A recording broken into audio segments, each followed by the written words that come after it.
And now, a movie review from Man. Today's subject, Captain America Civil War. So Captain America Civil War. I have to say, this might be the best Marvel movie out of all of the Marvel movies that's come out.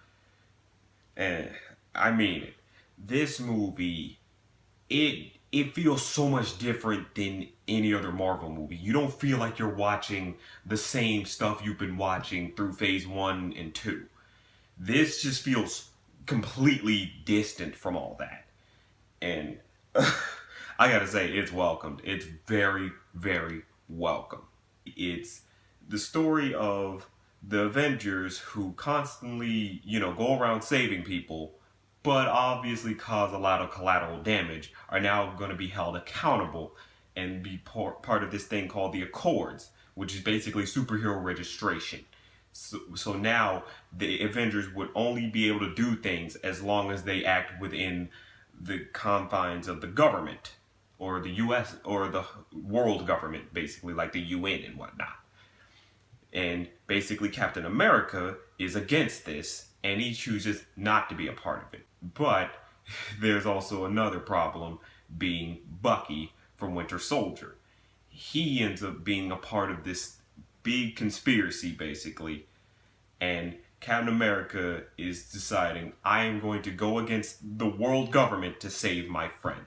And Iron Man, who is on the side of the government, decides, I will stop you, basically, because I feel we need to be held accountable for the actions we have caused.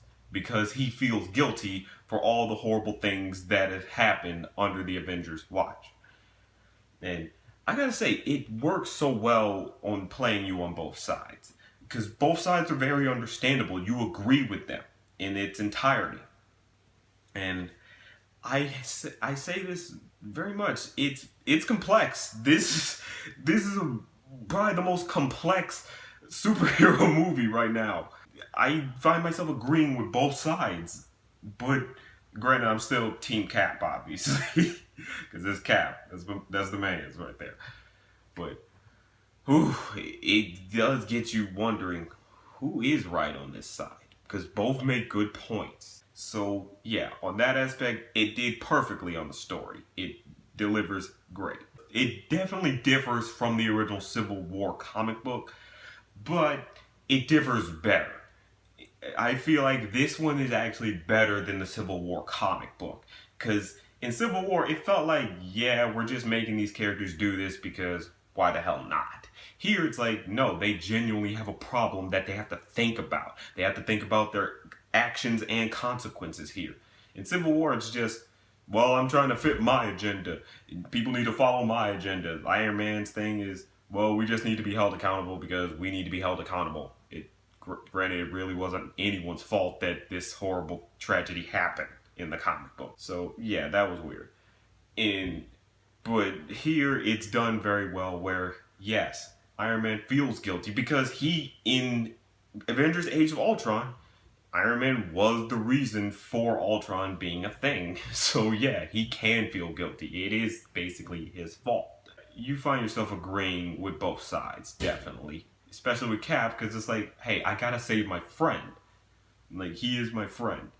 I won't spoil exactly what happens in the movie because you definitely have to see it. It has a lot of twists and turns and big surprises. So, on that aspect, it did great. In terms of characters, everyone is great. Black Panther, he gets introduced in this one. Holy crap, they did him so well. Like, when he shows up, it's like, holy crap, Black Panther's here.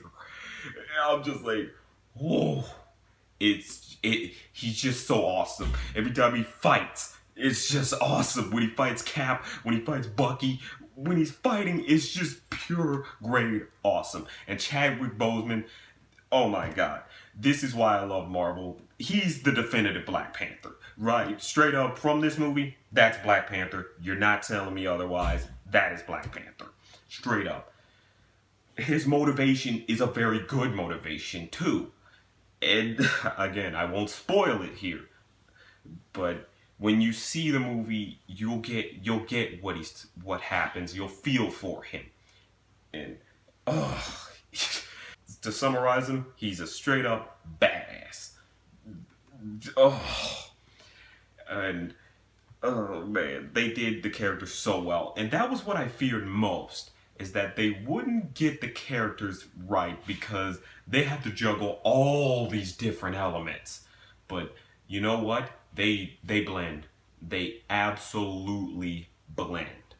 And I'm just happy they did that. And oh, Spider-Man. Oh man. I can't say much about him at all, but I will say this, he might be the best. This might be the best Spider-Man. Better than Tobey Maguire, better than Andrew Garfield even. Oh my god.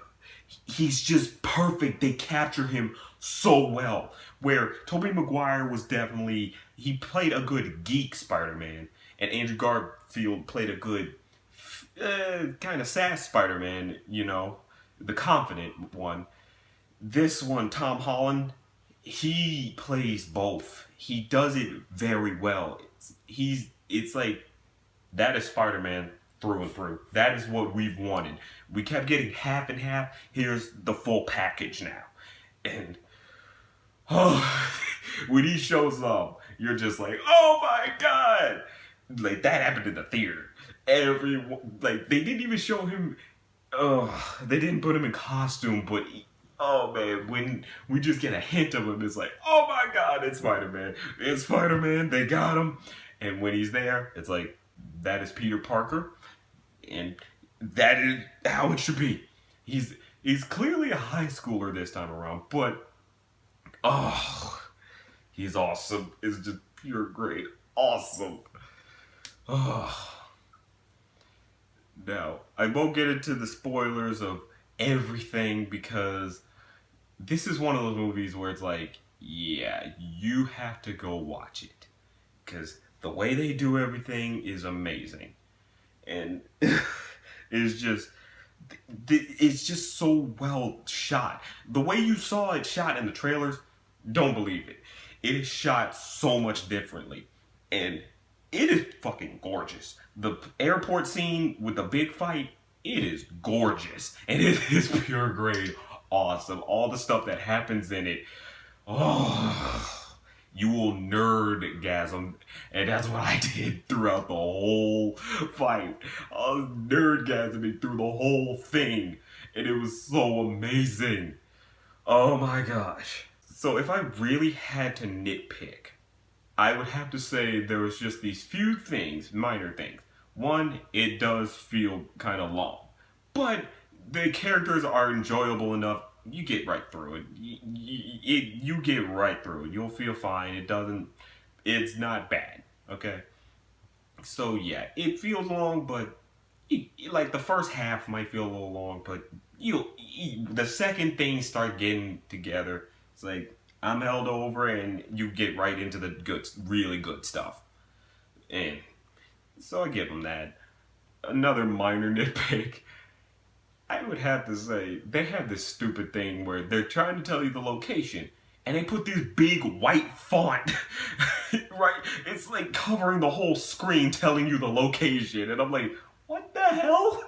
It looks so ugly, and I'm like, why didn't you just do a small little text in like the corner or something that said the location? What the hell? Why are you just slapping this big ugly font on the screen? That was the only nitpick. And there's not much else really wrong with this. It does everything so well. There's nothing truly bad about it. It's damn near a perfect superhero movie. It's everything you basically wanted in a superhero movie. Hell, I'd go as far as to say it's better than Avengers 1. And everyone loved that one. So all in all, it's a great film. The characters are fantastic through and through. You're gonna love everything. You're gonna love how they talk to each other. You're gonna love all the quips. You're gonna love everything, all the action. Everything is shot so perfectly well. You're gonna love this movie. This might be definitely the best superhero movie of all time right now.